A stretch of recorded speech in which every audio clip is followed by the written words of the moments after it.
Pilipinas, are you ready for the grand coronation night of Miss Universe Philippines 2025?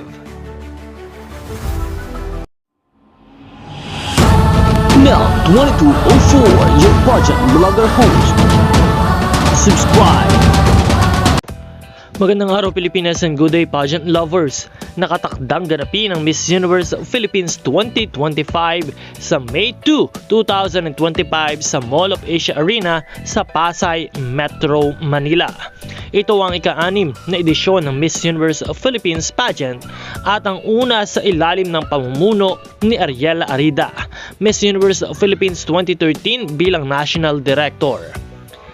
69 o 69 na kandidata mula sa iba't ibang bahagi ng Pilipinas ang maglalaban-laban para sa corona.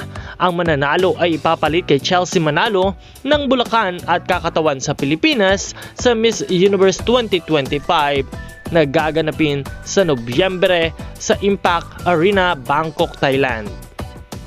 Ilan sa mga kilalang kandidata ngayon ay sina Valerie West mula Ifugao, isang 22 anyos na emergency medical technician na nakabase sa New York na agad nakatawag ng pansin sa kompetisyon.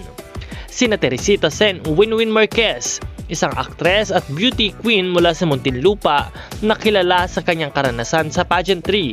Maria Atisa Manalo na dati nang lumaban bilang Miss International 2018 at ngayon ay kumakatawan sa Quezon Province. Eliana Marie Aduana ang ating Miss Earth Philippines at Miss Earth Air 2023. Ang patimpalak na ito ay magiging isang engranding selebrasyon ng kagandahan, kultura at empowerment kung saan ipapakita ang talento at kakayahan ng mga Pilipina. Kaya't ang tanong ng nakararami, sino ang mananaig at mananalo ng corona bilang Miss Universe Philippines 2025. Patuloy nating abangan ang lahat ng mga magiging kaganapan sa kompetisyon at patuloy na mantabay sa channel na ito para sa lahat ng mga bagong updates. Maraming salamat sa inyong panonood at maraming salamat din sa iyong pag-subscribe. Magkita po tayo muli sa susunod na video.